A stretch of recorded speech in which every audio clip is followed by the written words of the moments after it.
this was all circulating around the base, that a giant had been killed, but no one was supposed to talk about it. I saw 3 long, bony fingers reach up underneath the door, curl up to grab it, and then disappear. When he came over to me, dude, he slithered over to me. And this giant comes out of the cave, and they're all frozen. And he starts running and firing at this giant. Well, the giant moves. He's got a spear in one hand, and he's running really fast and spears Dan and holds him up like this. Somebody yells, shoot him in the face, shoot him in the face. They basically decapitate him. Got closer. When he got about 15 yards away from me, I raised that 12 gauge and I blowed his head off. I feel something pulling at my leg, and I look over and there are 2 small gray entities pulling at me. And they're literally, I'm getting pulled off the bed. I reached my hand into this bush and I touched air. Couldn't breathe and I couldn't move because I know I'm seeing a monster. You're listening to The Confessionals. I am your host, Tony Merkel. Thank you for being here. If you've had an encounter or a story you'd like to share with me on the show, go ahead and shoot me an email. My email address is theconfessionalspodcast@gmail.com. That's theconfessionalspodcast@gmail.com. Or go to the website, theconfessionalspodcast.com, hit the connection section, and you can reach me that way as well. Either way works for me. Just get a hold of me. Now, this week we have Kristen coming on the show, and Kristen's going to share a bunch of her experiences that she's had. Now, she works in the film industry. She works on some major movies. She worked on some major TV shows for Netflix. She's really well ingrained, and she has some stories to share that she experienced while she's in the movie industry, some of the stories that she experienced with her mother. She has a wide range of accounts, even being chased out of Area 51. If you haven't had a chance, go back and listen to the censored episode that we dropped early morning Saturday. It's an extra bonus episode that we all decided to put together for you guys. It was me, Timothy Renner, Wes Germer, and Dark Waters. We talked about a lot of different topics, but the main topic was censorship. And so if you haven't had a chance to listen to that, go back and listen to that after you listen to this show. I think you'll enjoy it, and please share it around with your friends. And to let you guys know, once again, we are going to be at Paracon in Spring City, Pennsylvania, at Pennhurst. Pennhurst Asylum is a very well-known haunted place. It's one of the most haunted places in the world, and we're going to have a vendor's table there at Paracon. So if you're interested in coming out and meeting me and all the guest speakers like Grant Wilson, go to the website, theconfessionalspodcast.com, hit the live events section, and go ahead and purchase your tickets there. And I'll see you there July 20th through the 21st. So now that we got all that out of the way, let's get to Kristen right now.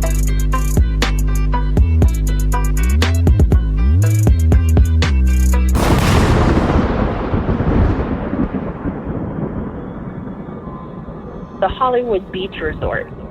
This is not a resort. It is this old hotel. So when I got in there and I went in, it's very opulent. It was built in the 1920s. I think it was 1925 it was built. It's a beautiful hotel by, design standards, but it's been absolutely let go. 2 twin beds. There was no sheets. Everything was that white, nasty 1992 looking cabinet. The floor was like laminate, but it had been chipping. It was pretty nasty, but it was a very creepy place. And so at the end of the couple of weeks that we were there, we're moving into this apartment. And so I called my mom. She was like, Mom, will you come up and help me do this? And she was like, sure. And I was like, you can stay with me in my awesome hotel room. So she came up and she ended up staying with me. And so she moved her stuff in and this is the first night. And so I think she stayed with me only 2 nights. The first night, nothing happened. But the second night, so basically we had decided to go to bed early. The thing about my mom is my mom sleeps like she's dead. So when she lays in bed, she lays on her back and then she's out cold, but she looks like she's dead. You'd have to make sure she's still alive or something. She's done. She doesn't snore. She's just out. And so I'm laying in bed, and I think my mom had been asleep at least an hour. And all of a sudden, my mom rises up. Okay, like, it's the weird, I have to describe it in the way, like, have you ever seen somebody, like, they're laying flat and they rise up, but, like, they're not supporting their body, they just rise into a sitting position. And I'm, like, looking at her, I'm like, Mom, and she's not responding to me. And she's got her finger and she's pointing, and she's like, Jesus' name, out. And then she, like, snapped to it, and she looked over at me, and I was like, Mom, what are you doing? And she goes, in the morning, packing our stuff, and we're getting out of here.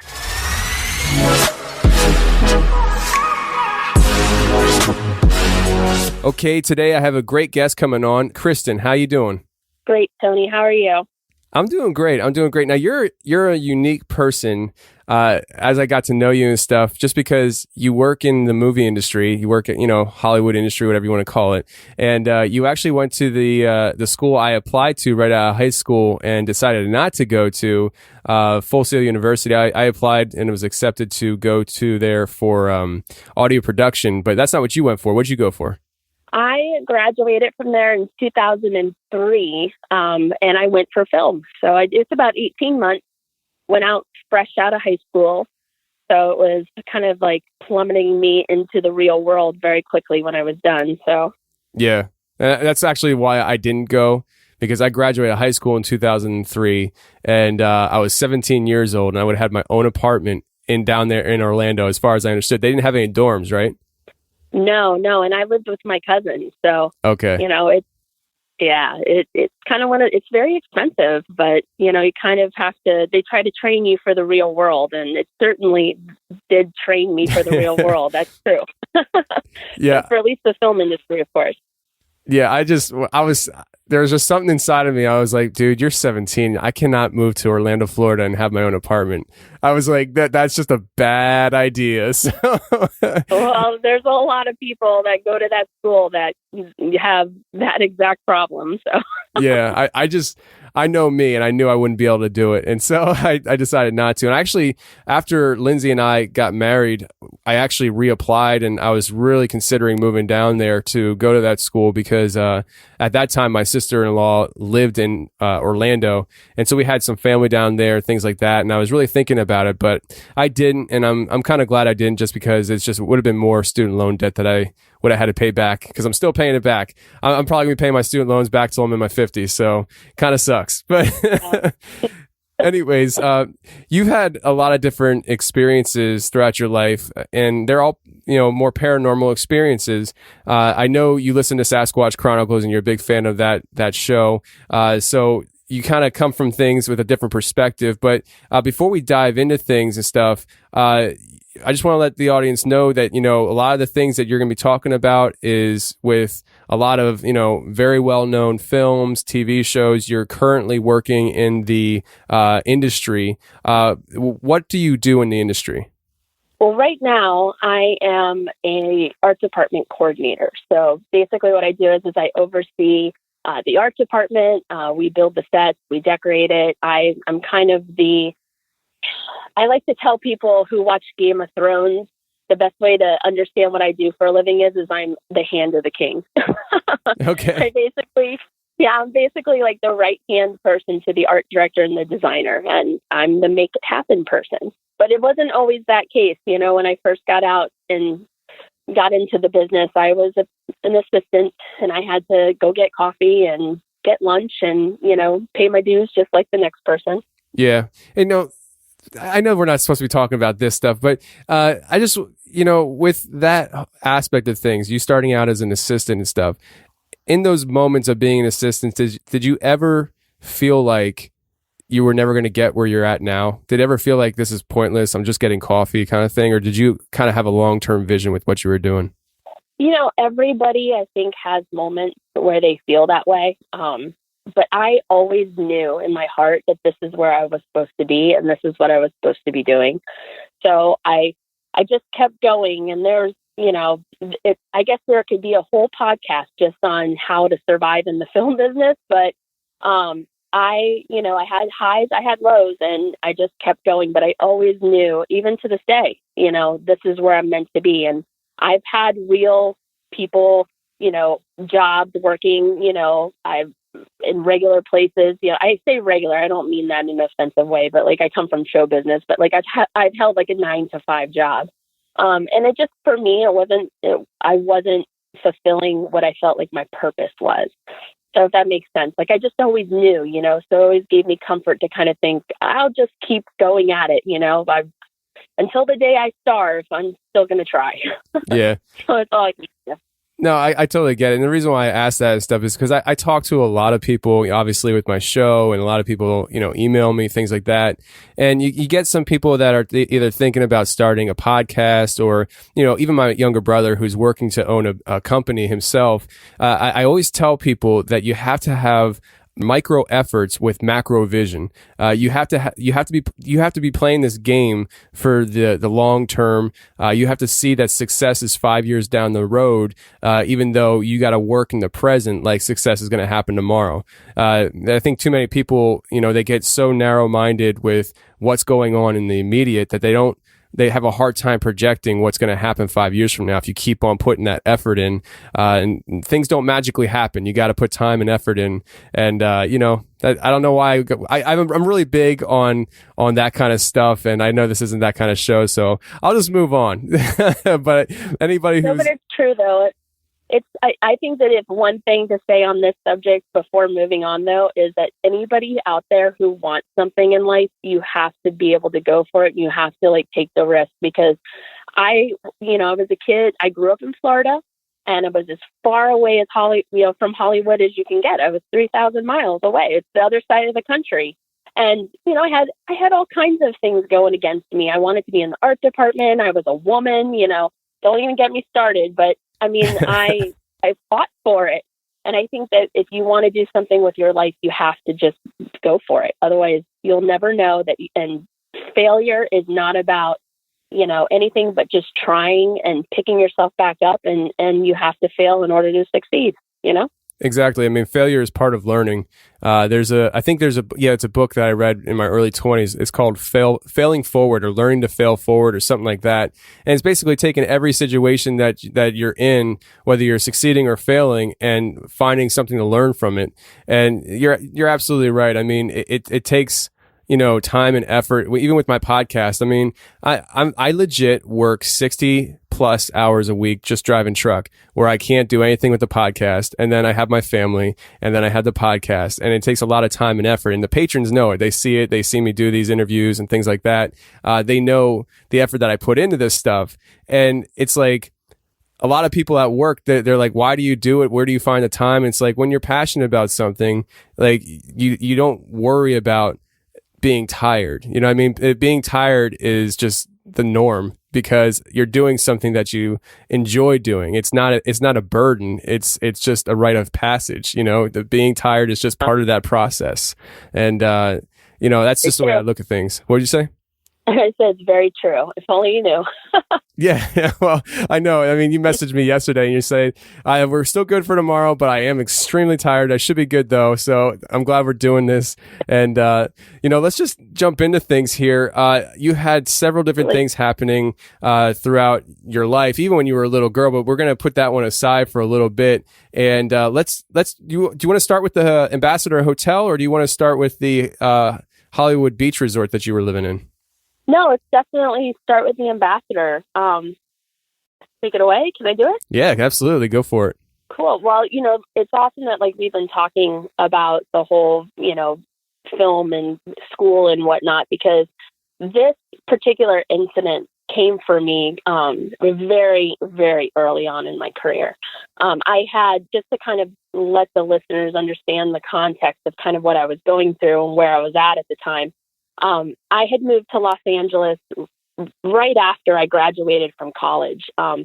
I fought really hard to get a job right out of school, because my father, even though we laugh about it now, my dad would threaten me and say, if you don't get a job, you're coming back to Sarasota, Florida, and you're going to, work at the local news. And I was like, no way. You got to be kidding me.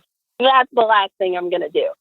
So I worked just terribly hard to like make connections and get myself out there, and it paid off. I mean, I ended up getting hired on my first feature. It was with Paramount Pictures.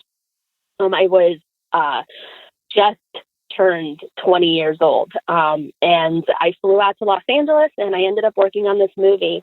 And while I was there, I ended up becoming very good friends with the set decorator. She and I we were two kindred spirits. Like, we just really connected. And so the first year of me living in Los Angeles, I was struggling as an assistant. I was an art department PA, and I was trying to find my place. And it was kind of tough going because, you don't have a network. You're all that way away from your family. I didn't have any friends, and the only friends that I did have were these people that I was working with. And so I ended up getting a phone call from her the following fall. This was about a year into my living in Los Angeles, and she called me and she said, "I'm working on this movie, and I really would like for you to come and to be my set decorating coordinator." And then what that meant was a big bump up for me. And I wasn't going to get into the union. There was an issue. I mean, this is like aside from anything ghost related, but the whole thing was they were supposed to be able to grandfather me in the union. And she really wanted for that to happen for me. And so it didn't happen. And I ended up coming onto this humongous movie, this action movie, as this set decorating coordinator. And so we ended up moving into this old kind of 1920s production office that was in West Hollywood. And because I was, working in just set decorating, I was kind of sequestered into the back room. There was French doors. It was just a big open area. And it was just me and the decorator, and then the art department. They were kind of out in the hallway and down into another room, but I wasn't really with them. But every single day we would eat together, and there was kind of it was really nice because I would be doing my own thing and working very hard, and then lunchtime would roll around and we would all sit together as a department. And so I came onto that movie about a month late. So basically what happened is by the time I came on, they were already scouting locations. So for everybody who doesn't understand how the film industry works, the production designer, the director, and the producers and the DP, they all go out on preliminary scouting. So they go and they pick these locations. So if it's scripted that they need to be in a bar, they'll go and look at like 5 bars. And they'll do this every single day until they've chosen all of their locations. And then the company, which that's what we call the big giant group of us in production, company goes on a tech scout. And the tech scout is designed for the grips and the electrics and all these people to see where the power is run, and for the transpo people to know where they can park the trailers. So it's one of those things. So when I had come on, they had just come back. The designer and the DP and all them had just come back from scouting the Ambassador Hotel. And for those of you who don't know your history, the Ambassador Hotel is where Robert Kennedy was assassinated. It was a landmark in Los Angeles. It's no longer there. But it was a big deal. And at the time, this is right around 2004.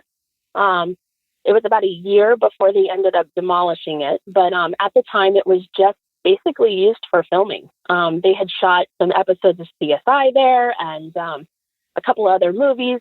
But, it was pretty run down and decrepit at that point. So when they had come back and they had said, we just went to the Ambassador and we got a tour. Like, the location manager arranged for them to be able to go through the embassy room, which is where Robert Kennedy had his rally before he was assassinated. And then the location manager had taken them back into the kitchen and showed them the area. Well, at the time, we didn't have digital cameras and cell phones, kind of like everybody has handy now. So, the designer came in and he handed the production assistant a bunch of those disposable cameras. And he said to her, he goes, go get these developed. We need to pull the best photos and put them up on the reference wall. And so she did. And it was like a day later, and there was, she came back from having them developed and she's going through them. And I remember she comes in, she's like, am I crazy? Or is there a face in this photo? And I looked at it and I was like, yeah. I'm like, what is this? And she's like, this is from all the pictures they took in the kitchen. I was like, are you serious? She's like, yeah. And so we went and we showed it to the coordinator. We showed it to some of the other people that were in the office. And they're like, oh my God, there's a face in this picture. And so basically, to kind of like describe it, they had taken a photo of the floor where Robert Kennedy had died. And I guess like the location manager had said to them, like, this is the vicinity in the kitchen, blah, blah, blah, where it had happened. And so they were taking pictures. So this was a picture of a floor, and there's kind of like, I kind of like remember there being like trash kind of in the background of the photo. And then you could see the feet of whoever took the picture. And then I believe it was in the right-hand corner of the photo, there was like this white plasma looking. It wasn't a face in the sense that like you would see details of like, you couldn't tell who it is. Like I would be lying to you if I was like, that was so-and-so. It wasn't. It was just like this plasma. Yeah, it was like this plasma, whitish gold looking orb, but it had black eye sockets and a black mouth. And it was so eerie. Yeah. So after that happened, like they ended up like putting that photo up in the art department, and everybody was like, this is, the haunted hotel and whatnot. But the thing is that I'm a big history nerd. So aside from them all being like, we got a face in our photo, I was like, I totally had forgotten that hotel was as famous for, being, the site of Robert Kennedy's assassination. And it was also famous because that's where Marilyn Monroe was discovered. So it was a pretty awesome place to go. So that being said, we were like already shooting. And so what happens is the set decorating, usually we go into the location probably like a day or two, depending on the schedule, to dress. And I had been putting in a lot of time at work. It was my first bump up. I wanted to, make everybody happy. I wanted to, do a good job. So I was at the production office, and it was like around 9:00. And I get a phone call from the decorator, and she says to me, you have to come down to this hotel. She goes, it's incredible. She goes, you have to see this. If you're not going to come to the set in the morning, you have to come now. And I was pretty wiped out. Like at this point, the last thing I wanted to do was like go, down to the Ambassador, which was, wasn't in the best part of town. It wasn't like great, but I did. And I got down there. It was around 9:30. And they were, for those who kind of need to understand the layout of the Ambassador Hotel, basically when you drive in, there's the main hotel, there's the Coconut Grove, which is very famous. And then to the left, when you came in, there were these bungalows. And I think that originally those bungalows were more of like administrative offices, but they later, I don't know what they were used for, but they basically looked like 2-story little apartments. So they were dressing that. And that's where I went first. So that's where the decorator was. And so I went over there, and they're all like, Kristen, come in. You got to see this place. And I walked up the stairs, and it was so humid in there. You would think like a fall day in Los Angeles, there was, it was not supposed to be like that. But I walked in there, and I was like a flashback to Florida. Like I just was sweating. And so one of the set dressers said to me, she's like, you got to come back in this room. She's like, it's freezing back here. And I was like, what, do you have the AC on? She's like, no, it's weird. She's like, it keeps moving around. And so, they brought me up, and they brought me into the room where they were going to shoot. And sure enough, it was real cold in this one spot, but it wouldn't like stay there. Like it would kind of like dissipate. And then like you'd walk around the room and it was hot and humid. And next thing you know, you walked into a wall of cold. And so they were all talking about it and of course working themselves up. And so the decorator, she comes to me and she goes, "This is not what I want you to see." She goes, "I got to take you into the hotel." And so we ended up walking into the hotel, and I'm thinking she's like going to give me a tour, right? And so we start walking down this corridor, and she stops me, and she's like, "I have some bad news for you." I'm like, "Oh my God, what is she going to tell me?" And she says to me, she goes, "The coordinator is, she's not very happy that you're not in the union, and she feels like she's taking on a lot of work that had a union person been in your position, she wouldn't necessarily have to do." So she's complained, and when we move our unit to Las Vegas, they have to replace you with a union person. See, I'm like, she just like delivered the hardest news to me, and I was like, "Oh my God, I'm losing my job." And so I was a little like in a bad spot at that moment. And she's telling me this in the middle of this hotel. We're in this long corridor. It's like 10 o'clock at night. It's just me and her. There's not another soul in this place. And she says to me, she's like, "Don't worry about it. You're not going anywhere right now. At least minimum, I'll keep you on as an assistant, but you just can't go to Las Vegas." She's like, "I don't want you to get upset. I wanted you to come down here and see the hotel, but I also felt like it was time for me to tell you what was going on." And so she's like, "Do you want to see the set?" She's like, "Let's walk down and let's go." And we were shooting this bathroom. And so they were in there dressing and putting in the lights. And she's like, "Come with me." She's like, "Let's go down there and let's see the bathroom." And I'm like, "Okay."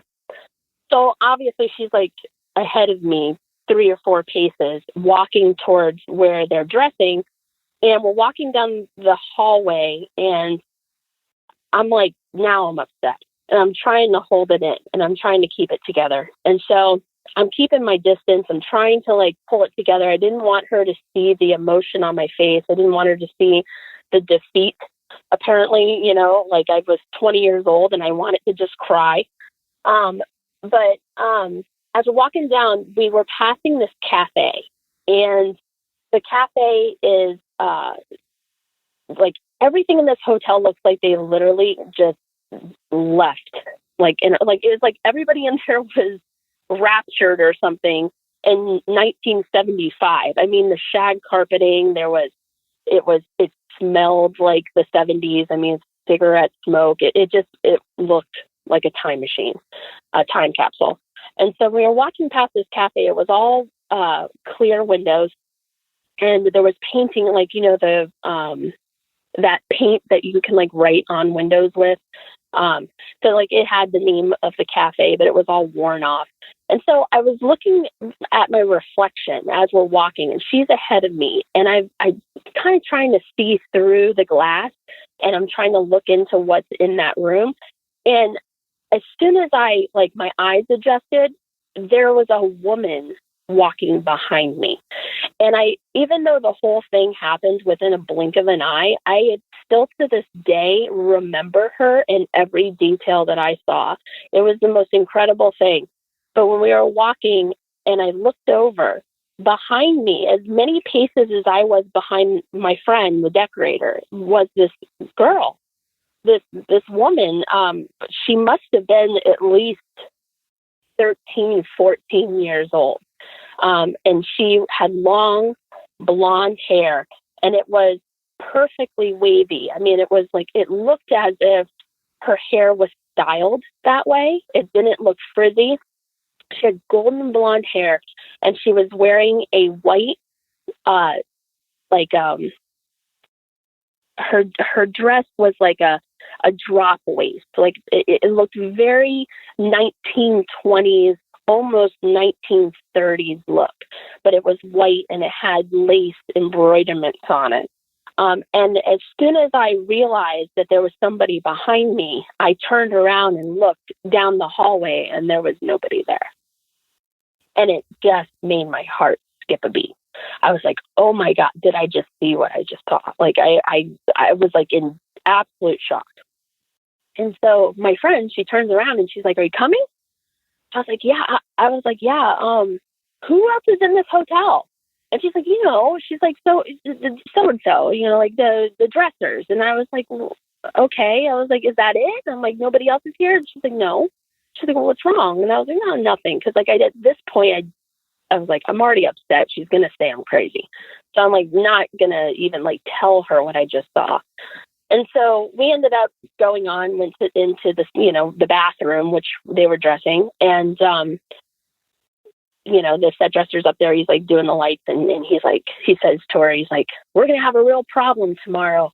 She's like, why? And he's like, well, I can't get the lights to every time we change the light bulb, it burns out or the lights are flickering. He's like, it's not a controlled environment. He's like, I don't think that any of this is going to be very practical for tomorrow. And so they went on talking about it, and I'm just like over in the corner. Now I'm like just seeing a ghost. At least I thought I did. And I got told I'm not even going to have a job soon. So I was like, I don't know what to be disturbed more about, So the next day, the company rolled in and they're shooting. And the actor, our lead actress, I wasn't there for this. So at this point, what I'm telling you is set gossip. So I just want to put a warning label on okay. this. But so this is what I heard back, because all of us crew people, just so everybody knows, we're the biggest bunch of gossips on the planet. Like, if you want to know dirt on an actor, ask a gaffer or something. Like, ask the script supervisor on a TV show or on a movie, because like, we see everything and everybody always knows. But anyway, so what they told me happened was the lead, who is a very famous actor, she refused to go in there because it was absolutely like major skin crawl to be in that bathroom. The electrics couldn't get, any of the power to be like working consistently. They said that the generators were constantly they were like malfunctioning. The whole entire shoot was just struggling to have, any sort of like consistency. Like they just the lights were flickering and everybody's hair was standing up on the back of their necks. And so the actor was like, I'm not going in there. I'm going to go do my lines and then I'm out. And so they shot her scene, and then she was like, get me out of here. And she refused from that point to step back into that hotel. And so, as you can see, it was like talk of the movie after that of like, oh, this is what happened at the Ambassador. But honestly, they ended up tearing that thing down a year or so later. And it's really sad because if you go on the internet and you do a simple Google search and you look at it, it was really a beautiful historical building. But the Kennedy family, they, I guess, petitioned or something to have that building destroyed. Oh, it's really? Cool now. Yeah, it's not there anymore. Apparently, I guess if you want to really get into Hollywood lore, the site is haunted. I can confirm to you it's haunted from my own personal experiences, but I don't know about it anymore. I mean, it's just a school now. But after that happened to me, though, it just got worse. Honestly, I really believe that whatever I saw followed me home. And I kind of like at the time would have told you that it was her specifically, that spirit. I don't know now in my old age that I believe that it was a specific person, maybe more of a demon or whatnot. But when I got back to my apartment, I lived at the time in Hollywood, and actually my apartment was across the street from one of the Roosevelt, which is a very famous hotel, and then the Chinese Theater is across from there. And then, so basically I was right a block or two away from Hollywood Boulevard. And so when I got home, I was dating this guy at the time, and I had been telling him, I told him about what happened. And of course he was like, you're crazy. This is bonkers stuff coming out of you. And I was like, yeah, you know what? You're probably right. But, I'm the type of person that's like, this is what I saw, get over it. So I had told him the whole story, and he ended up staying the night with me. And I had this weird kind of thing that somebody gave me. It was this little tiny Yoda. Apparently somebody had worked on a Star Wars movie like forever ago, and they had this Yoda, and then they gave it to someone who gave it to someone, and then somehow I ended up having it. And so I put this thing on my dresser, and I would wake up in the morning and it would be in the kitchen. And I would be like, how did this get out here? I yell at my roommate, and she's like, I'm touching your stuff, this typical, roommate squabbles or whatever. And so I basically was like, who's moving this thing? I'm like, am I like losing my mind that I'm thinking like maybe I'm moving it myself? But it wasn't significant enough for me to be like, why would I even take it off my shelf? So I was telling my boyfriend at the time, I was like, about how I thought my roommate was messing with me. I'm like, she keeps taking this little Yoda and moving it around. I'll like find it in the kitchen or I'll find it in the living room. And he's like, she's not messing with you. I'm like, he's like, you just probably forgetting about it or whatnot. And he's like, it's in your head. And no sooner did he say that. And we're laying in bed. And basically I had the apartment that I lived in was like Melrose Place. I don't know if anybody ever saw Melrose Place, but it was like an apartment around a pool. So there was no like wind where you could, breeze that would come through or whatnot. So I had the window open. I had a box fan into the window, and then the window was like shut onto the box fan. So it was nice and tight. And then, so we were laying in bed and we were talking about this, and it's like, I don't know, midnight or whatnot. And all of a sudden the box fan flies out of my window upward, not downward, upward so violently that the cord yanks it back. And he jumps out of bed and he's like, oh my God. He's like, what was that? And honestly, after that happened to me, that's when I was like, something's wrong. Like I was like putting two and two together at that point. I was like, this is not right. And so he picks up the box fan, he puts it back in the window. And he was like, okay, that was weird. I have to be honest with you. That was weird. There's no wind outside. There's no reason for that box fan to just go flying out the window like that. And so, you like calm down, let it go. The roommate that I accused of moving that little thing around, she ended up being kind of bonkers of a person. For another day, a story for another day, I ended up coming home, same movie I was working on when this whole thing happened, and found Vince Vaughn in my kitchen. What? Yes. This is a whole nother story. My assistants all love to listen to it, but she picked him up in a nightclub or something. And then I came home, I flipped on the light, and this man is in his boxers in my kitchen, in my refrigerator. And he looks at me and I'm like, what? And I was like, what? I was just like, and then she comes running out and she's like, go to your room. So anyway, he and I have been fighting. She was one of those typical Hollywood people, just, to clarify, she was one of those people that didn't have anything going on in her life. So she just dated people who did. So, she and I had this huge falling out, and I was moving. And it was partially over this whole, accusing her of getting into my stuff. And then she had random people, except for, I guess, one Vince Vaughn in my apartment, but random guys. She even brought home the stunt double of Spider-Man one time. I don't even, it was so weird. Wow. But, so we had this huge falling out. And she basically, I was like, I'm going to move and you can keep this apartment and the crazy activity that's going on in here. And I had this chair. And so this chair was given to me by my best friend growing up. Her mom had given me this chair, and I brought it from Florida with me. So I needed to sell it, and I took a picture of it, and this huge orb, ball of light, was sitting in the chair. And that's when I knew that whatever I saw at the Ambassador Hotel followed me home. I knew it.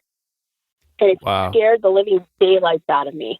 And so I ended up just deleting. I deleted the photo off of I think I had just gotten an iMac or whatever. So I was starting to get technological. Sounds so stupid.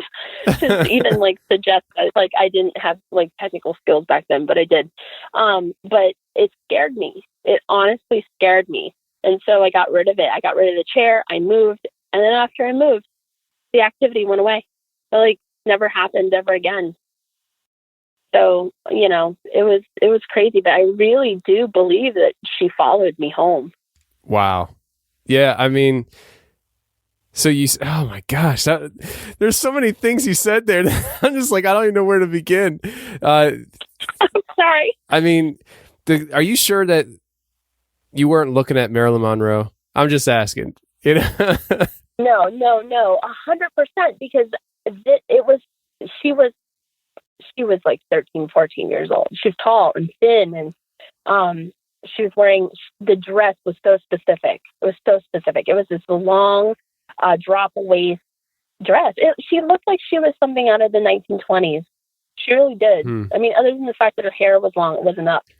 So, I mean, what makes you think that whatever that was behind you and walking behind you at the hotel, I mean, why? I mean, you've had plenty of time to think about this. Why do you think it followed you home? I mean, it's like, I'm fairly certain that most people have been in locations that have some kind of entity at them, whether they saw them or not.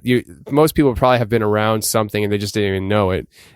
But for it to, I guess, expose itself to you to the point where it follows you home, does the stuff at the apartment, you move out, you get it on a picture, like why? Like, what do you think? Do you think it's just random selection?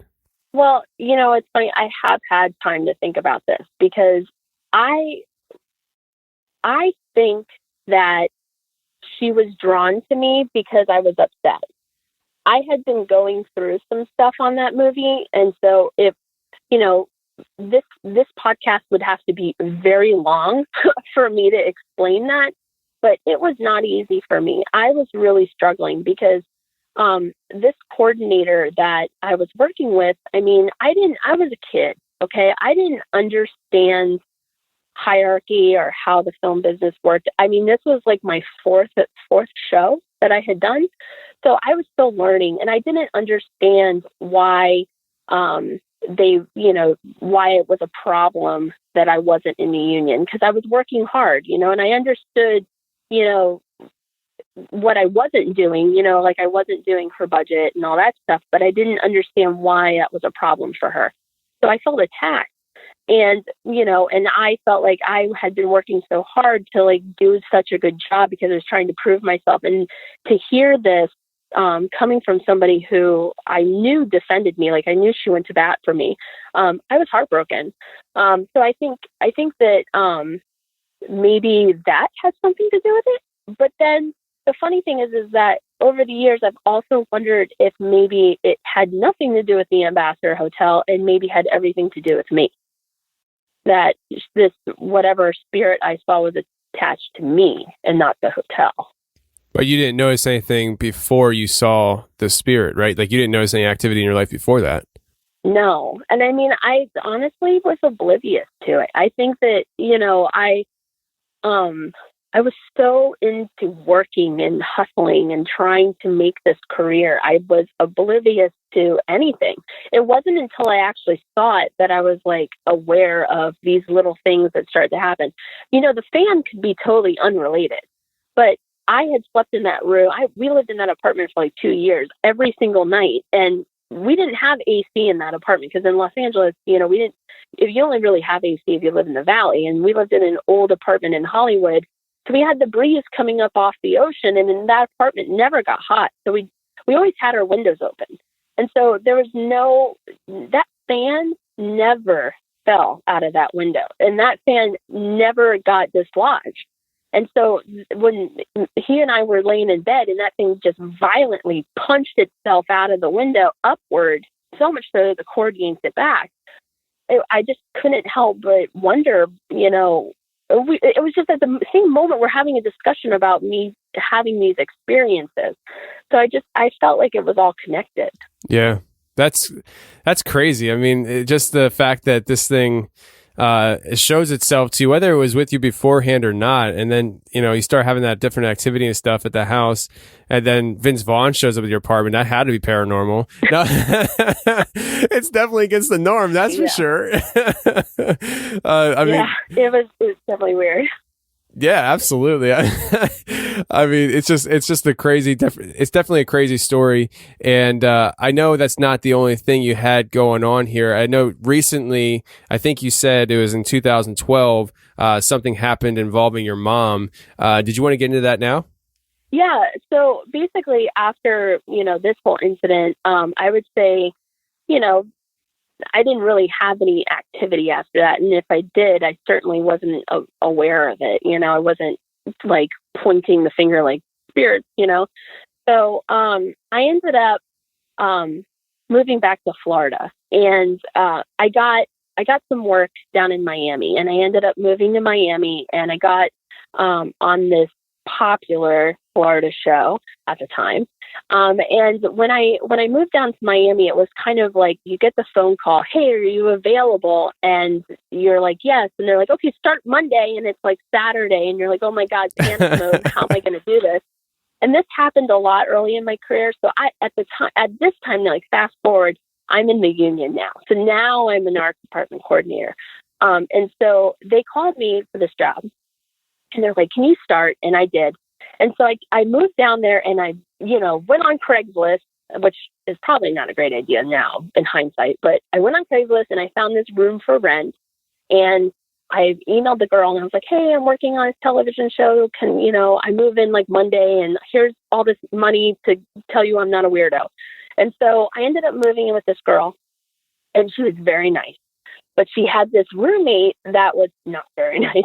And she just was absolutely out of control. And so here I am, I'm working a tough schedule. Like this show was one of those very rare occasions where you're working the 14-hour days.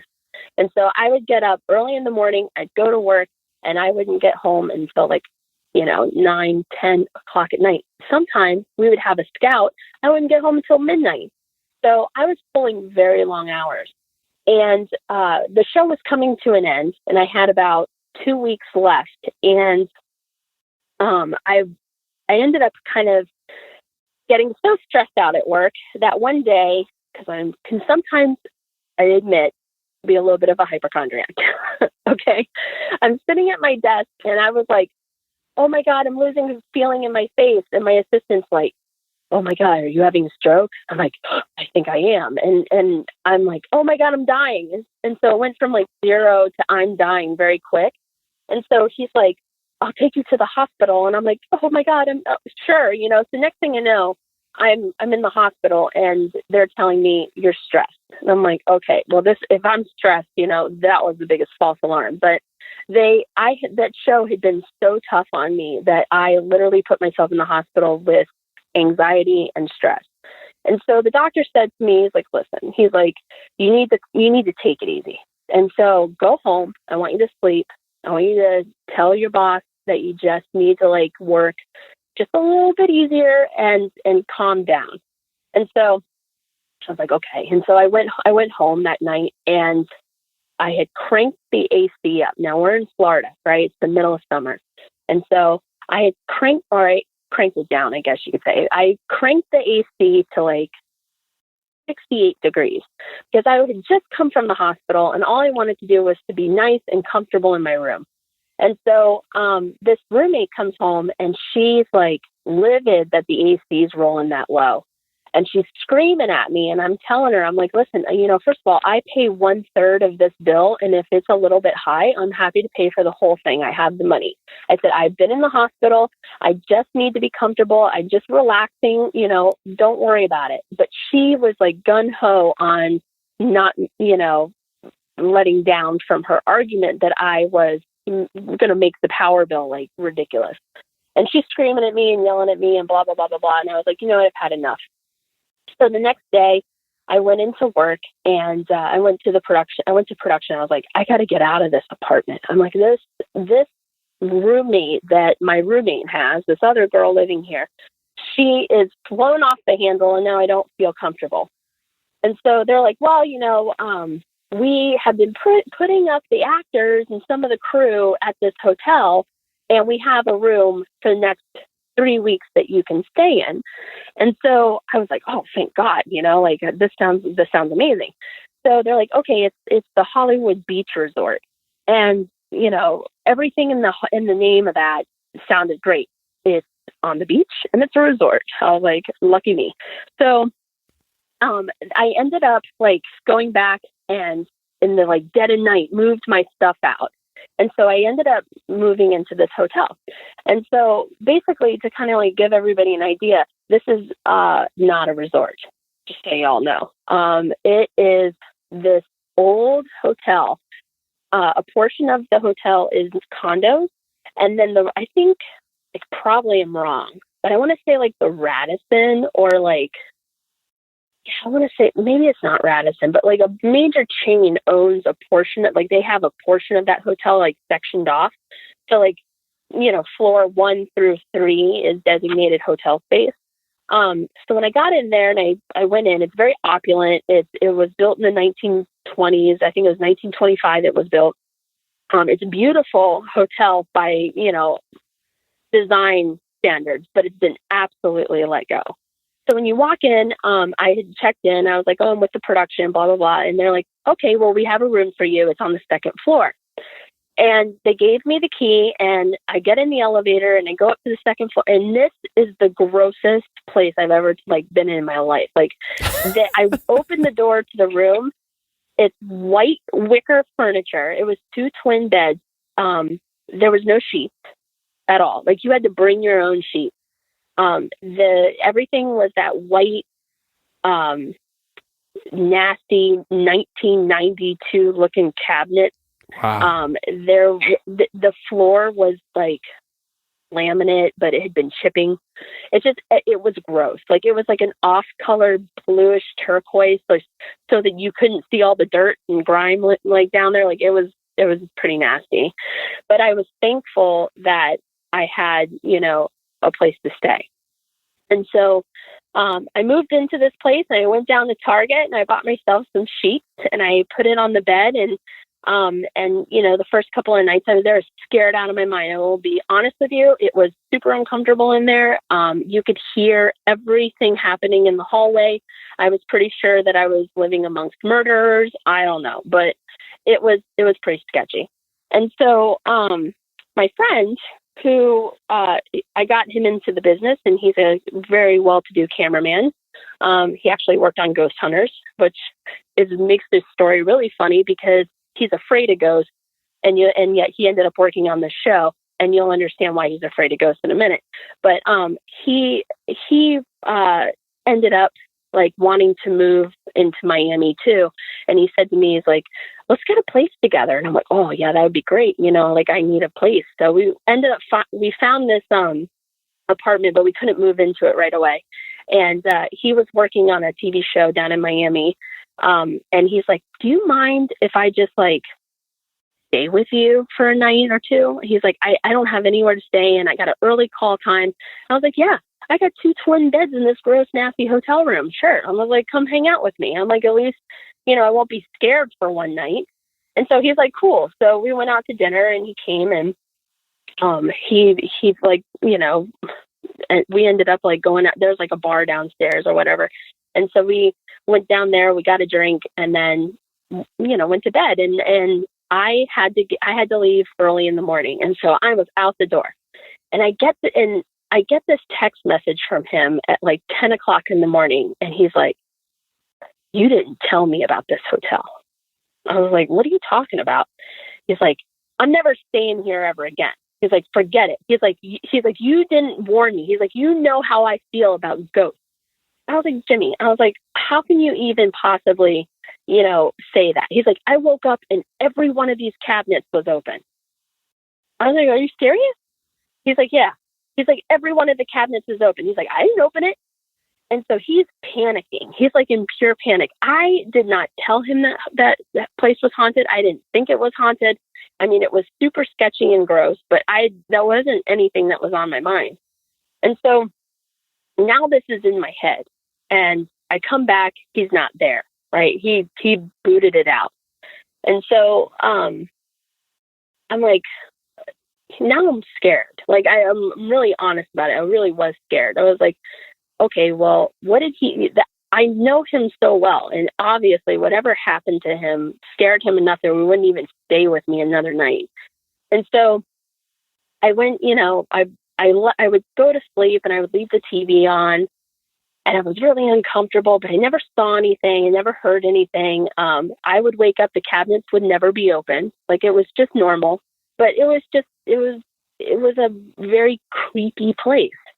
And so at the end of the couple of weeks that we were there, or I was there at least, so now it's time, the show's over and we're moving into this apartment. And so I called my mom. I was like, Mom, will you come up and help me do this? And she was like, sure. And I was like, you can stay with me in my awesome hotel room. And she's like, okay. So she came up and she ended up staying with me. And so she moved her stuff in and this is the first night. And so I think she stayed with me only 2 nights. The first night, nothing happened. I don't even remember anything from that night. But the second night, so basically we had decided to go to bed early because the next morning we were going to get, I think, the U-Haul or something to get my stuff to bring it to the apartment. So my mom, the thing about my mom is my mom sleeps like she's dead. So when she lays in bed, she lays on her back and then she's out cold, but she looks like she's dead. You'd have to make sure she's still alive or something. So she's done. She doesn't snore. She's just out. And so I'm in bed. I have the TV on. It's on real low. And I finally doze off. And all of a sudden I just hear this door slam shut out in the hallway and just down the hall. Somebody was running down the hall. And I popped out of bed and, I don't know what possessed me, but I ran to the door to look through the eye hole. And I just saw this black, just silhouette, fly by the door. And I opened the door, I get the chain off of it, open the door real quick. And I see just this black, it was so quick. I couldn't tell you if it was a mist or if it was a shadow or if it was an actual person, but whatever it was so quick. And I just caught the tail end of it going down the stairwell. And so my mom jumps out of bed.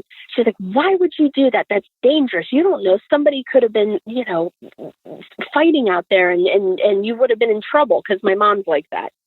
And so I shut the door and I was like, well, I wanted to see what was going on. I was like, I have been staying here for 3 weeks. I've never heard that commotion before. And she's like, shut the door and lock it and go back to bed. She's like, I don't like this place. When we have to leave here in the morning, we're out. And so I was like, okay, drama queen. So she goes back to sleep. Yeah, she goes back to sleep. I can't go to sleep now because now my heart's racing. I'm like, what was that about? And so I'm laying in bed and I think my mom had been asleep at least an hour.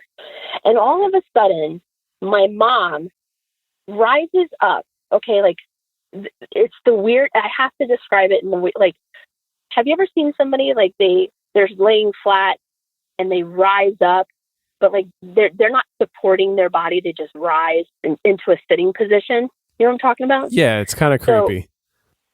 So, yeah, she sits up and she points her finger straight in front of her. And she goes, in the name of Jesus, you get out of this room right now. And she's not awake, right? And I'm looking at her, I'm like, Mom? And she's like, in the name of Jesus, I told you, you get out of here right now. And I'm looking at her, I'm like, Mom. And she's not responding to me. And she's got her finger and she's pointing and she's like, Jesus' name, out. And then she snapped to it and she looked over at me and I was like, Mom, what are you doing?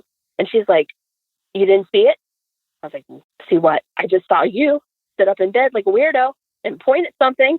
And she's like, you didn't see what I just saw? And I was like, no. And she's like, go back to bed. She goes, in the morning, packing our stuff and we're getting out of here. And so now, that made it worse. And so, she goes back to sleep, and like an infant, she's asleep in 2 seconds. So now I'm like, have to like sit there and think about what I just saw. And so finally, like, I fall asleep, and the next morning I wake up and she's frantically packing, and like, she says to me, she goes, get in the shower now. We got to go. And I'm like, Mom, what is wrong with you? I'm like, what happened last night? She goes, I don't want to talk about it. And I was like, well, you have to talk about it. You have to tell me what's going on. She goes, first of all, I did not appreciate the ruckus. Okay, this is how my mom talks. All right. And I was like, what are you talking about, the ruckus? And she's like, the party going on. I was like, party? I'm like, Mom, Hollywood Beach has this like mandatory curfew. Like, what do you mean party? And she's like, there was some sort of party going on. And she goes, and I got up and I looked out the window and it stopped. And I was like, what do you mean? She's like, well, I heard the music going on. And she's like, I don't know what it was. They were having some sort of themed party. And I was like, what do you mean themed? She's like, like 1920s themed party. I'm like, well, what would make you think that? And so I'm like, now I'm like drilling her, right? Because she's talking to me in like this weird code. And so I'm like, Mom, just tell me, what are you talking about? She's like, I was sitting in bed, and she's like, you were out cold. And she's like, I started to hear this music. And she's like, it was like real low, and then it would rise. And she's like, I'm like, that's what you heard? And she goes, yeah. She goes, it would go, she goes, it was on a loop. And she's like, so it would get a little bit louder and a little bit louder, and then a little bit louder, a little bit louder. And she's like, and then she said that she would open the blinds and look outside, and she saw nothing, and all of a sudden it just stopped. And she said that she would then go back to bed and fall asleep, and then she would get woken up by the music again. And of course, I'm like, well, that's weird. I'm like, well, what time did this happen? And she was like, well, like, I don't know, 3:00 in the morning. And I was like, was this before or after you? I'm like, so this is basically like after you did that weird thing where you pointed? She's like, well, about that. She's like, I saw a shadow man standing over the bed. And she's like, and obviously there's a demon in here, and I did not want to be here anymore. And I was like, okay, I'm like, Mom, you're hearing music outside that I don't know what that's about. And now you're telling me that you saw a shadow man standing over your bed? And she's like, yep. She's like, it was a demon. I know it. And I told him in the name of Jesus to leave. And she said, he did. I watched him. He walked through the wall.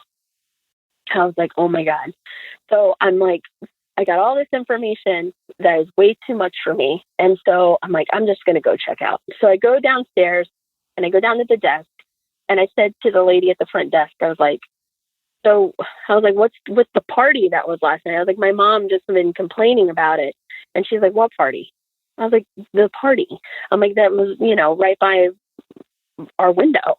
And she's like, well, there's no party. She's like, we have a curfew. It's very strict. She's like, then what time did this happen? I was like, I don't know, like 9, 10 o'clock at night.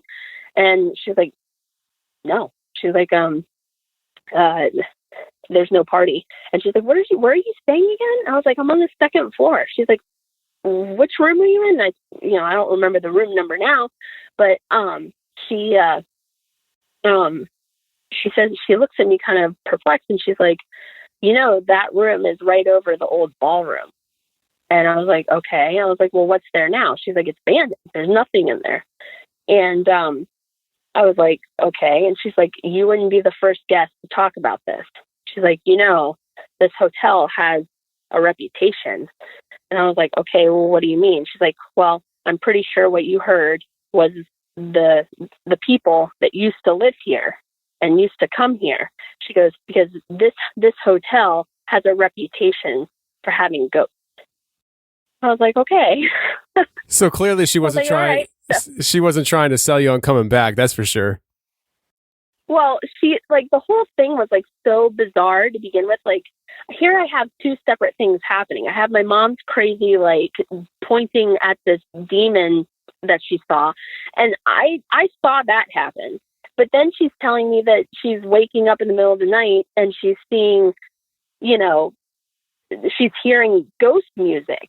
And so, you know, I'm like trying to be delicate about it because like I didn't want to be that person that came downstairs and was like, hey, is this place haunted? You know, like I'm interested in the subject, but at the same time, I like, you know, wanted, you have to understand that they very much knew I was with this production. So it wasn't like I was like hotel guest 5,000, you know what I mean, that they wouldn't know.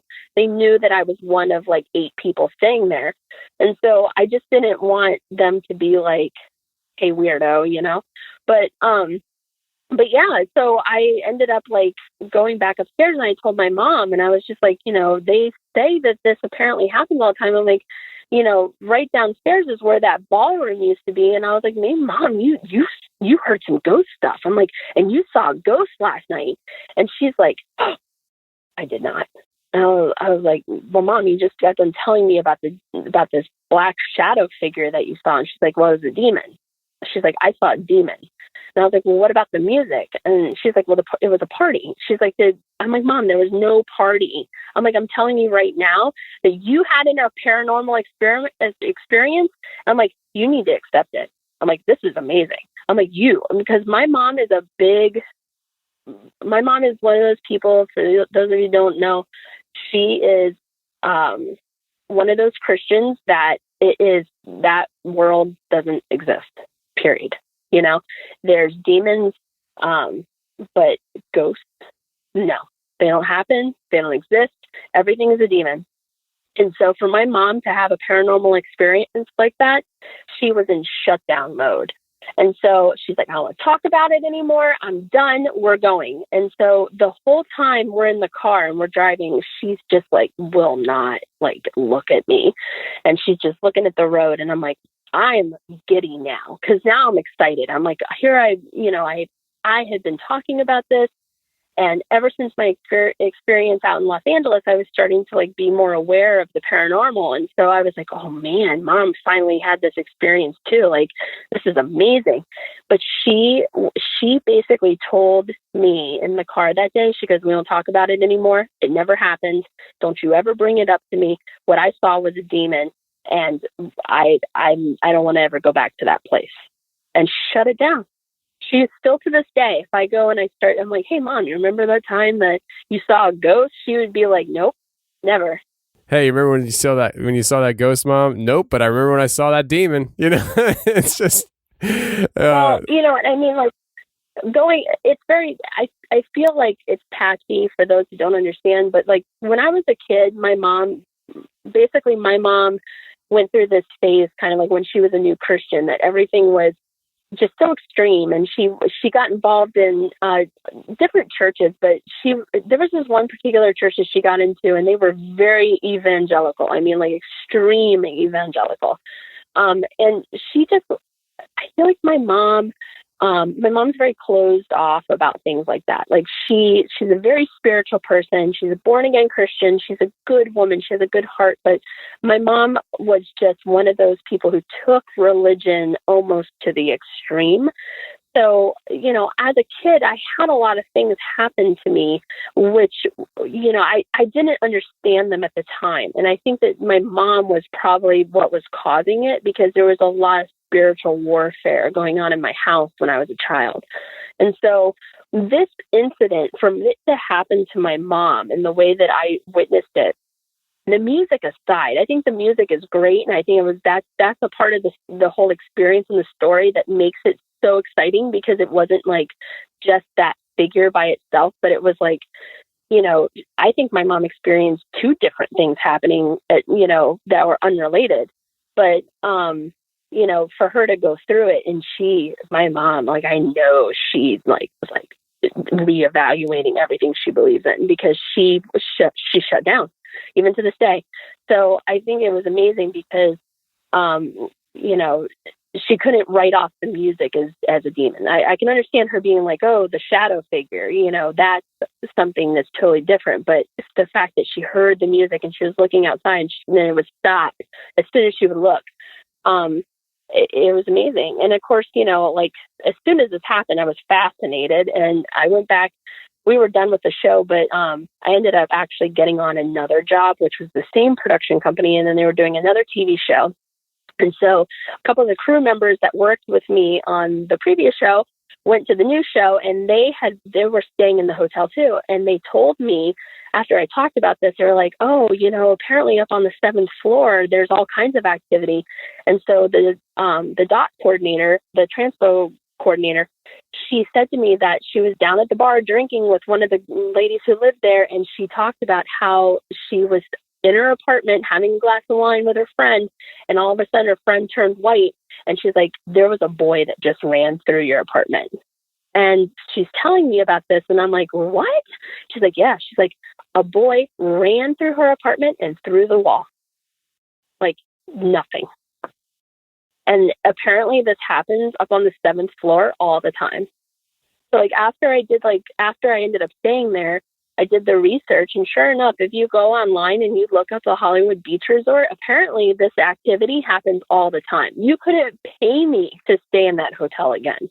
And I'm somebody that likes this sort of thing. Obviously, we're talking on a podcast about it, but after that, no, you could not pay me. That was the scariest 3 weeks of my life. And then watching my own mother sit up in bed and point at something I couldn't see that she could see and tell it in the name of Jesus to get out. I was like, no, thank you. I'm done.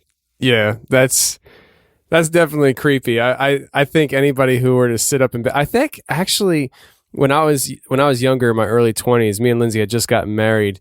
I used to have weird sleep episodes where I would actually wake up in my sleep. I would be still asleep, but I'd be doing something in my sleep, kind of like sleepwalking, but to the extreme sometimes. And it would freak out Lindsay. The one time I hate snakes. Anybody who knows me knows I hate snakes.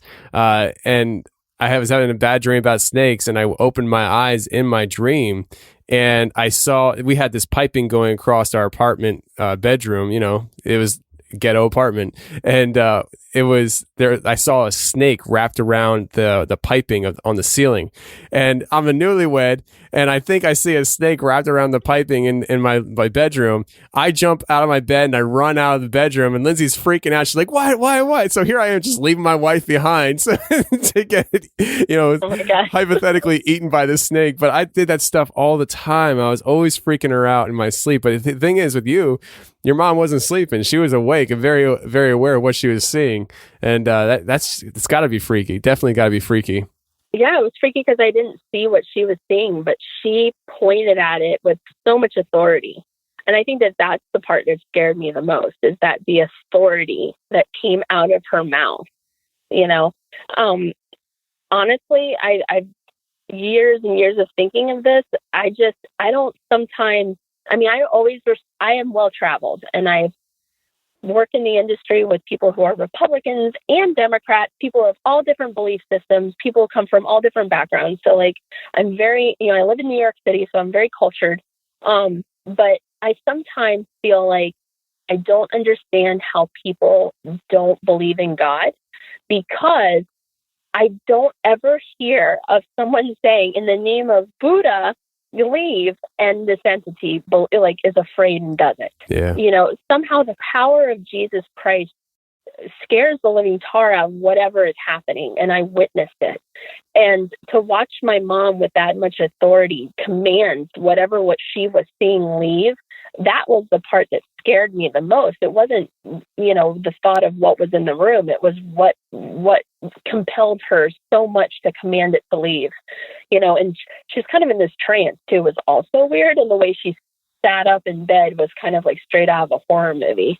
But, yeah, at that point, I had already become so interested in it because of what I saw when I lived in LA. And that moment really that was the turning point for me, and becoming interested and wanting to know what this was and where it fit into my belief system. And I've always kind of felt like I was a little sensitive. I had a lot of things happen, like I said, as a kid, that I didn't quite know where to place it, especially having such a religious mother. But it was really a turning point for me. So it's kind of one of the reasons why I became so interested in the paranormal. And kind of now it's obviously listening to your podcast and listening to others, I just can't get enough, because I've experienced these things and I want to know more. I want to know what I'm seeing. Really, I guess, you kind of don't know, but Yeah. I mean, I just had somebody, she's a news anchor, and she was talking to me about Bigfoot stuff this week, and she asked me what I thought Bigfoot was. And it's my common answer for a lot of things, not even just Bigfoot, but my first answer to everybody is, I don't know. Like, I just don't know.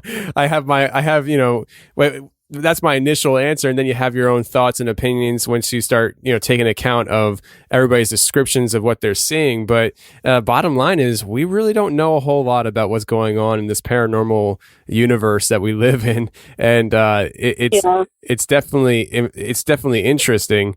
But anybody who says that they think they have it all pegged down, I think they're fooling themselves, because there's just so many questions with it. And you mentioned early, quite a few times during the interview that you've had a lot of different experiences when you were younger. I know you said one in the email. Could you share that story about with the demonic voice?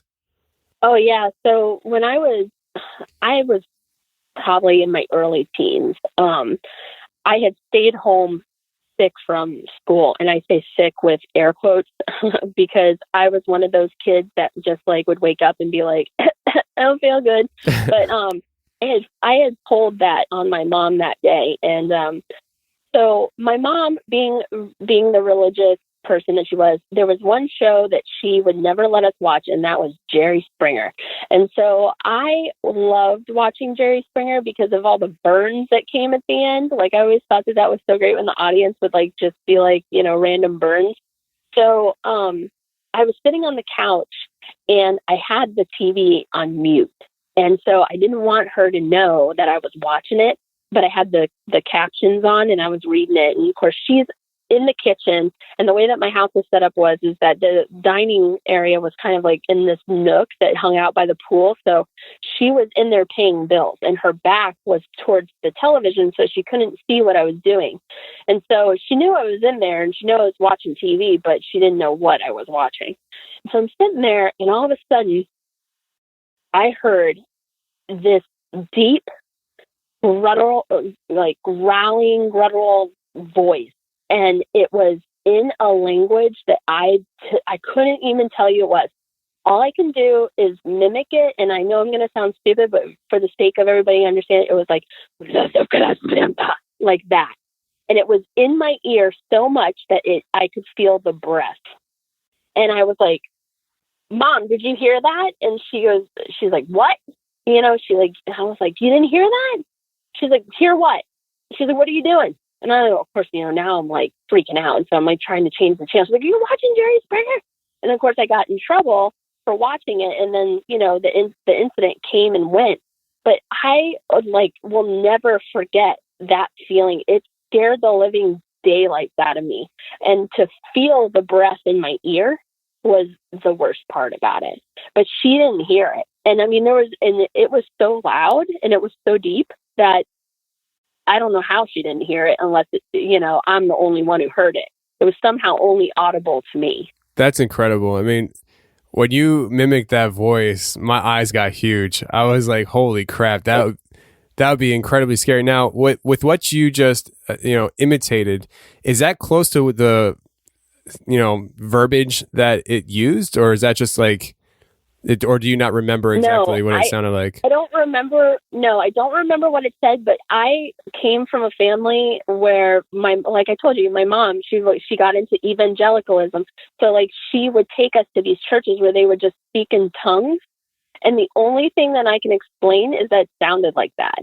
Like, and maybe it wasn't, I don't know. It could have been Latin for all I know. It could have been any kind of language. It certainly wasn't English. But the only thing that I could equate it to is it sounds like tongues. Wow. Okay. Yeah. Wow. And, and it was like, there were things that happened all the time when I was a kid that, we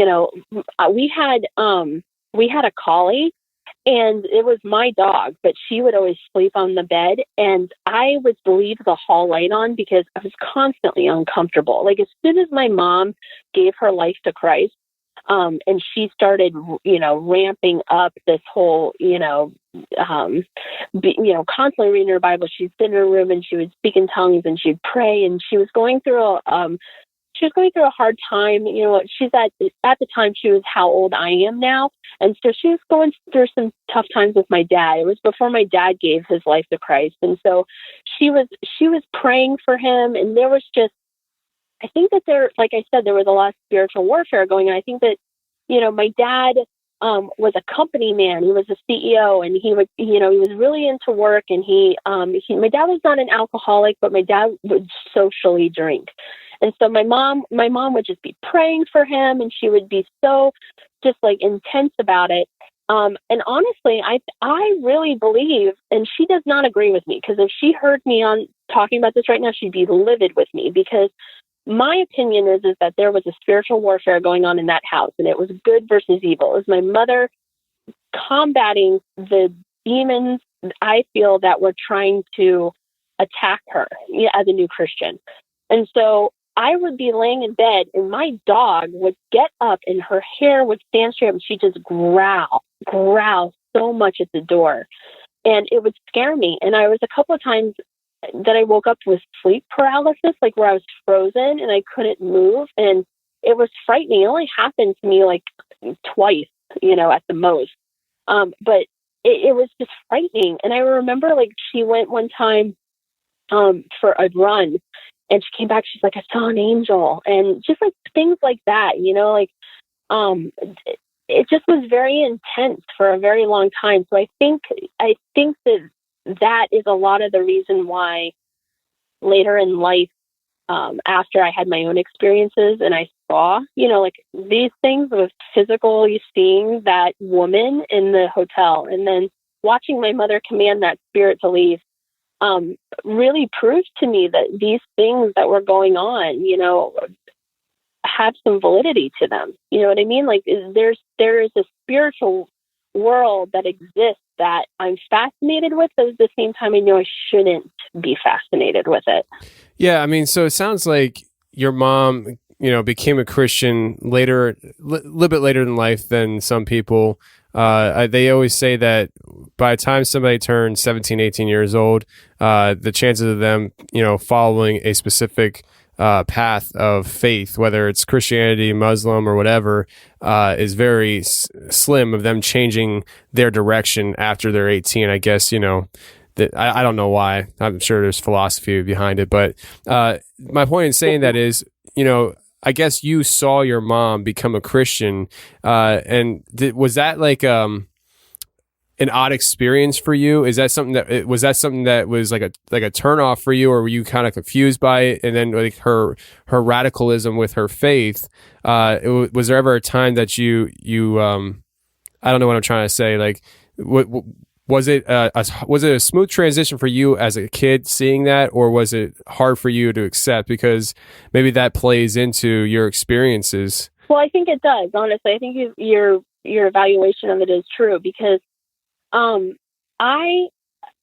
first of all, my mom will tell, if my mom were here, she would say, I've always been a Christian, but it's not true. I think that my mom gave her life to Christ, and she became literally the definition of being born again. My mother transitioned into a totally different type of believer. So, you know, I'm too young to have a say in anything. You know what I mean? Like my brother and I, we got dragged to every church in the whole entire city, because my mom would go to a church. She'd like be there for a month, and then she'd get into an argument with somebody, or she'd be like, this church is, you know, a bunch of hypocrites. And then she would leave and go to another church, and we church hopped.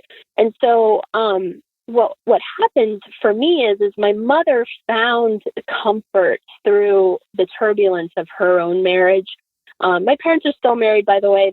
My dad gave his life to Christ. My dad's a different person, but my parents have been married. Oh my gosh. I mean, I'm 35. I think my parents have been married almost 40 years. But, you know, early on, there was a lot going on, and the religion gave my mother comfort, and that helped her through. But for me as an individual, I was dragged through this whole thing. And I wanted, ever since I was a kid, to be in the film business. I knew deep down inside that was my purpose, and I knew that was, I needed to do it. I needed to fulfill that. And so I remember one of the churches that we ended up staying at for a very long time, they had a youth group. And I was in the sixth grade, and I remember this because it was new, and I had just come out from being in elementary school, so I was going to like the middle school youth, like hip, cool kids youth group. And so we were all sitting around, and the youth pastor said, what does everybody want to do with their life? Blah blah blah blah blah. And they got around to me, and I said, "Oh, I want to work in the film industry." And they're like, "In the secular world?" And I was like, what? Like, to me, I was just like, what do you mean? And they're like, well, you want to make Christian movies, right? And I was like, no, I want to make Star Wars. And I want to, I wanted to make those type of movies. And they were like, well, that's not godly. And I was like, what do you mean? I was like, I don't understand. I was like, I'm like, I don't think that just because I'm a Christian that I have to make Christian content. And they're like, well, that's the secular world. I mean, you should, and they got into this big argument with me, and I was like, no, I put my foot down. I was like, no, I was like, there are Christians that work in the film industry. You don't have to be an ungodly person to be in this business. I'm like, they're not all horrible people. They're not, all liberals. Like my dad would say, everybody in Hollywood's a liberal, and so, yeah, I'm a liberal. So like my dad's always like, you people. And so, but, it was heartbreaking to me. And so I felt that in that moment, I felt like I didn't belong, I didn't fit, and I was different. And so I had this battle from that point forward with religion. I always felt like they were always pointing their finger at me, telling me that I couldn't possibly be a Christian to their standards because of the life that I envisioned for myself. And so, I think that does maybe play a role in it. And you know what I mean? And honestly, and you and I have talked about this, I have experienced things that my mother has not experienced. My mom comes from a different time. You know what I mean? Like she grew up, with an idea that you are a good wife and you raise your family. And my mother never had a job. My mom's job was to raise her kids, and that was the life that she chose. Me, on the other hand, I wanted to go to California, and I wanted to work in show business, and I travel the world. I go probably somewhere 3-4 times a year. I spend my money on experiences. I'm not a homeowner. I live in New York City. I pay, gobs and gobs of money in rent. But, this is the life for me that's fulfilling. So, we're very different people. And I think that, the turning point was when I stumbled upon Gary Wayne and hearing kind of like how the Bible translates into all the things that I feel like I understand, but my mother would always be like, the demon, or, it's demonic, or you can't, watch that because this or that, or, I would argue with my mom about the Bible constantly. I'd be like, that mom explained this to me. It doesn't make sense to me in the real world. And my mom's idea of everything out of the Bible is scripture. That's what that's the truth, is because that's scripture. And it never explained it to me. And I would say things to her like, well, okay, Mom, I saw a ghost. I saw it. And explain it to me. Well, it's a demon. Well, it didn't look like a demon. She looked like a blonde-headed 12-year-old or 13-year-old. So explain to me what I saw. And she's like, well, it's a demon. So it was very hard for me to kind of like agree with her for a very long time, because like I just felt like everything that I believed in, every experience that I had, here I am. I'm a Christian. I gave my life to Christ, but none of it fit the way that my mother's relationship and belief system fit. Does it make sense? Yeah, it makes perfect sense. I think a lot of times... Sorry if I rambled. No, it's fine. I was just sitting there listening. And I think there's a lot of times that everybody, listen, for instance, you got, of the Christian faith, you have Baptists, Pentecostals, Evangelicals, Foursquare. You have all these different denominations of Christianity. And why is that? Because there's a lot of Christians that read the same book and they get something different out of it and they view it different ways. You know, all the Christians, they all fall underneath the same umbrella. Christian, meaning they believe in Jesus Christ. They believe in Jesus Christ, the Son of God, that he became a human, walked the earth perfectly, died on the cross for our sins, rose in 3 days, walked among us, ascended into heaven. All those Christians believe that, all of them. But when it comes to different theological things, they have different opinions. And so that's why there's so many freaking denominations, which I'm very... I get very frustrated with sometimes because it's sometimes you see Christians seeming to be more devoted to their denomination than they are to the idea of being a Christian. And that can be a frustrating thing. So I totally get what you're talking about and stuff, because your mom sees things a different way than you do. And, you know, it's one of those things where you have to go on this quest for truth on your own. And, you know, you mentioned Gary Wayne. Gary Wayne has helped a lot of people make sense of their own personal experiences that they had in their life or the way they're viewing things, and nobody else seems to be, because Gary Wayne talks about things that you don't really hear in church. You know, you're not going to hear a lot of the things that he talks about preached from the typical pulpit at a church. But the things that he talks about really helps people make sense of things in a way where they feel comfortable. They're like, okay, I'm not crazy. I am a Christian, and it's okay that I'm thinking some of these things and that I'm seeing things a certain way. And that's kind of what I'm hearing from you, right? Yeah. And you know what I mean? It's very easy to go down the rabbit hole, which we don't have time for.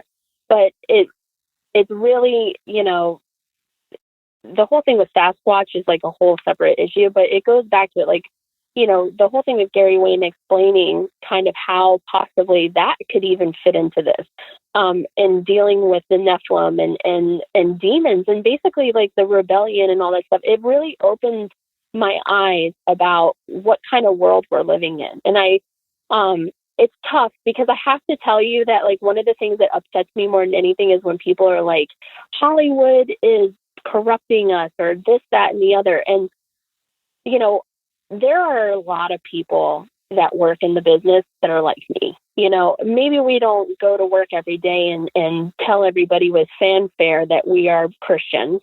But there are a lot of people. There are good people, you know, the family people, and there are Democrats and Republicans. There's gays and straights. I mean, the industry is so diverse. And, you know, the fact is that I think that all of us go to work every day and we just hope that all the hours that we put in, that even if we do make something, it brings somebody a little bit of joy. You know, nothing for me is makes me happier than when I go to a movie that I worked on and I'm sitting there in the theater and the credits roll and people stay and watch them. They don't know those people, you know what I mean? But that they stay and they watch the credits, or that they get up and they say to whoever they're with, wow, that movie was awesome. It's like, oh, great. You know, that 3 months where I was getting yelled at every single day and I was working 14 hours, you know, and I wanted to like go home and die, at least it was worth it. You know, that you enjoyed the movie, that you enjoyed the TV show, that, you know, the person that comes home every night at 9 o'clock flips on their TV and watches that show for an hour that takes them out of their day. And I worked on that. That makes me feel good. And I think that it's important that people know that there are good people that work in the business, and there's not always this agenda. And if there is an agenda, which I'm all about believing in, because I'm a conspiracy person, I love a good conspiracy, but I do believe that, you know what I mean? There is evil in this world, and there are evil people. You know what I mean? We all have read the stories about Harvey Weinstein and all these people out there that do those things, and they exist. But underneath it, there are still good people, you know? Yeah, I can't say it any better than you did there. I really wanted you to get into a story, and if you have time, we can do it now. If not, we'll bring it back another time. But I really want to hear about when you got chased out of Area 51. Do you have time for that? Or oh my no? God, it's so stupid. But I gotta hear it. Okay, so I'll make it really quick. But when I was a kid, my favorite TV show was The X-Files. Okay, so this is like why I like paranormal stuff. So The X-Files was like, I was one of those weirdo fan people that probably if that show were on now, and I would be that kid that goes to Comic-Con and like stalks David Duchovny. Like, that's how bad I love The X-Files. And so we went on this family vacation in Las Vegas. And of course, my dad's rule was everybody gets to choose something to do. And so my mom was like, okay, I want to go to the Grand Canyon. We went to the Grand Canyon. My brother's like, I want to do this or whatever. And my turn, and I was like, hey, we need to go to Area 51. And of course, my parents are like, you can't go to Area 51. I'm like, yes, you can. I saw it on the X-Files. I'm like, there's this little town called Rachel, and there's this little tiny restaurant called the Little Alien. And I said, because I don't even know if they filmed an episode of the X-Files there, to be honest with you, but 12-year-old Kristen was convinced that happened. So I was like, they filmed an episode there, and this is where all the aliens are, and we're going to go there. And of course, my dad was like, okay, everybody load in the car, adventure time. And so we went and we drove to this little town, Rachel. And when I tell you town, it's like population 4.5, maybe, because there's a baby. Like, it's like the guy who owns the bar, his wife, their daughter, and this kid, like, that live in this town. And so you go, and it's like a trailer/restaurant on the side of the road. It says Little Alien. I even have a picture, and actually the picture was in a TV show that I worked on, because that is a really cool Easter egg, for anybody that wants to know. But so anyway, we took this picture in front of it, and we went inside, and the whole entire restaurant's covered in photos of alleged UFOs that they have taken pictures of out the back. And so it sits right off of Nellis Air Force Base, which is Area 51. And so we went in there, and they're like, how can we help you? Clearly 4 touristy looking people in there. And I went up there. I was like, did they film the X-Files in there? And they're like, yep, they were here. And she points to the back. She's like, see that picture right there? And it was a picture of the owner and, David Duchovny and Gillian Anderson. And I was like, cool. And, and I was like, well, how do you get to Area 51? And she's like, well, you got to go down the street, and then the mailbox is there. And I think it's called, oh my gosh, I wasn't prepared to tell this story, so I didn't do my research, but I'm pretty sure it's called the black mailbox, but I think it's a white mail. Anyway, it's like one of those things where it's either black and it's actually white, or they call it the white mailbox and it's actually black. I want to say that I think it's white and they call it black mailbox. But anyway, they told us about this mailbox, and they're like, you go down, and then you see, this stretch of highways called the extraterrestrial highway, but there's a lot of nothing. And then you come across this mailbox, and you're going to make a right out there. You're going to go down this dirt road, and then you're going to keep going for like 2 miles, and then you're going to come to a sign that says, do not cross, otherwise we will shoot, don't cross. And I was like, Dad, we have to do this. And my dad's like, okay, because like my dad thought the whole thing was tomfoolery. Like, he was just like going to make my day. He was like, this is stupid, but this is what she wants to do. And so my brother is like 4 years younger than me. My brother's like, let's go find aliens. And I was like, yeah. And so my mom's like, okay, whatever. So we piled in the car, and sure enough, we left, and we were driving down the road, and driving is in the middle of the desert. Okay. So there's a whole lot of nothing. And we come across, sure enough, there's this mailbox, and my dad's like, this is it. And we turned, and we went down. So now we're on a dirt road, and we kept going, and, it felt like you're going forever, but, you're only supposed to go like 30 miles an hour. So, it's 2 miles in, and sure enough, you weave and wind, and you come up to a sign and a barbed wire fence, and it says, this is federal land or something to that effect. And it says, you are now under surveillance. If you cross here, you will be shot. And so my family is the biggest bunch of weirdos. We're all like, whoa, cool. And like, whipping out our little disposable cameras and taking pictures. And I went to get out of the car, and my mom's like, get back in the car. Don't you get out of the car. And my dad's like, you seen it? You seen it? That's enough. And so my brother rolls down the window. He's like, whoa, check that out. And he's like, look up there. And there was this white Jeep sitting up on the ridge. And of course, like, this is like straight out of an episode of The X-Files. So I'm like, this is cool. I'm like, look, they're watching us. This is proof of alien life. I'm like, see, because they're trying to keep us out. And so, we're watching now. My mom's like getting nervous, right? And she's like, we're not supposed to be here. This is still an Air Force base. I'm like, she's like, they don't want us here, obviously, this time. She's like, you've seen it. Now we're going to leave. And so I'm like, Dad, no, stay. And so we're looking, and all of a sudden, the two agents get out of the car, and they take their guns out, and they point them at us. And they were rifles. And I was like, oh my God, look what they're doing. My dad freaked out. He's like, get in the car. And we're already in the car anyway. So like, we're already in the car. And he's like, get it, roll up the window. And so he's like rolling up my brother's window. He's peeling out. There's smoke going everywhere because, it's all dirt road. And he's going down, and they followed us. Like, they came down the road, and it's this white Jeep. It had, I couldn't see any plates on it. I mean, maybe it did. Maybe it had government plates. But I mean, we were in a full-fledged chase. And my dad was booking it down this road with the cars bouncing all over the place, because coming down it, he only went like maybe like 15, 30 miles an hour max. And my dad was flooring it, doing like 40, 50 going out. And so they chased us all the way to the road.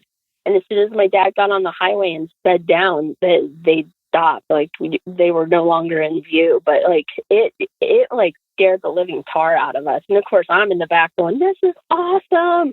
Oh my God. And my mom's crying. Like, now my mom's got tears coming down. She's like, I can't believe you. And so now it's dark, right? So we've spent all day going up there, and now we got to go back to Las Vegas. And from Rachel to Las Vegas, there's nothing, like absolutely nothing. Anybody who lives in Nevada will be able to like confirm this. And so we're driving, and all of a sudden, like, there's like this light that appears, and it's like pulsating green and red, and I think white. There was like green, red, white, green, red, white. And I was like, look at that. And my mom's like, it's just an ambulance. And I'm like, no, there's nothing. Mom, we're in the middle of the desert. There's nothing out there. I was like, look at that. And next thing, it blinked out. And then there was a sunroof in the car, and we were looking up through the sunroof, and all of a sudden this white light was up in the sky, and it would like blink, and then it would move, and then it would dart over here, and then it would blink out, and then it would move, and then it would dart over here. And I'm like, now I'm scared. And I'm like, oh my God. And my dad, being my dad, goes, let's stop and pull over and look at it.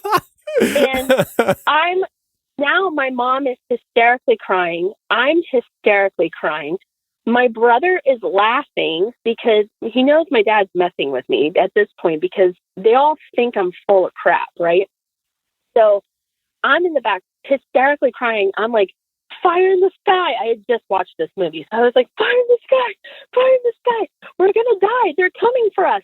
And so I was like, please don't pull over. Please don't pull over. I'm like, just go to Vegas. Just keep going. And my dad's like, I'm pulling over. He's like, we're going to get out and watch it.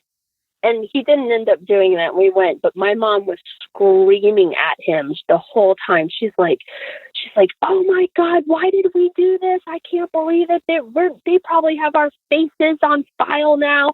Like, so that was us getting chased out of Area 51. It sounds a way more than dramatic, but it was probably because I'm the contributor to the drama.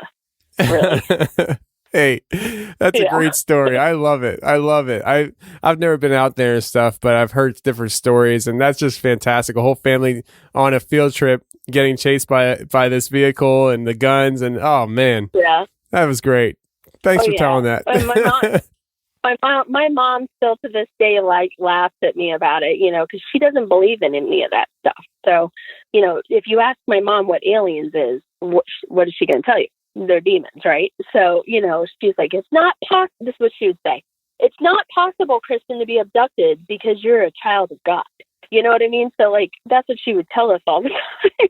You know what I mean? But, like, after you just watch, like, Close Encounters and Fire in the Sky, and I'm like a kid, and I'm just like, okay, those demons look like pretty convincing that they took, Travis Walton away.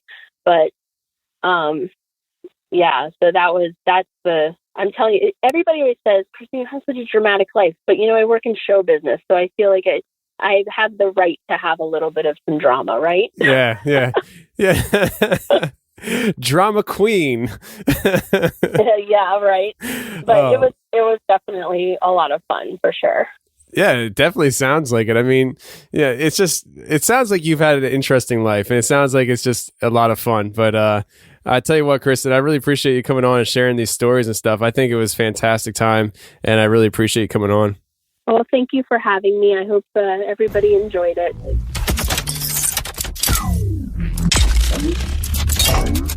Well, that's the show, everybody. I really hope you enjoyed it. And if you did enjoy it, please share the show with a friend. Email, Facebook, Twitter, Instagram. I don't care how, but if you like the show, the best thing you can do to help support the show is share it with other people that you think will enjoy it as well. Hey, thanks for watching the Confessionals on YouTube. If you like what you heard, hit the subscribe button, hit the share button, and hit the like button.